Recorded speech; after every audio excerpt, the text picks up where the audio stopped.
নির্মমভাবে গুলি করা যায় না। আমরা বলে দিতে চাই যে শরীফ ওসমান হাদী ভাইকে ঢাকা বিশ্ববিদ্যালয়ে কাজী নজরুল ইসলামের পাশে কবর দিতে হবে। শাহবাগকে শরীফ ওসমান হাদী ভাইয়ের নামে নামকরণ করতে হবে।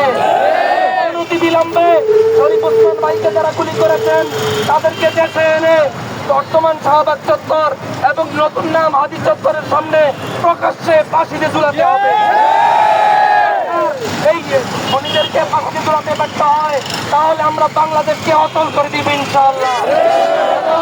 বাংলাদেশ থেকে আওয়ামী নামক সন্ত্রাসকে সারা জীবনের জন্য নিষিদ্ধ করে দিতে হবে।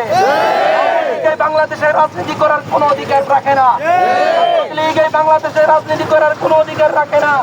হাজার হাজার মা বোনকে, হাজার হাজার ভাইদেরকে হত্যা করার পরেও যদি আওয়ামী লীগের দেশে রাজনীতি করতে পারে তাহলে ইঞ্জিনিয়ারকে বলে দিতে চাই আর কতটা লাভ হলে আপনারা আওয়ামী লীগ নিষিদ্ধ করবেন।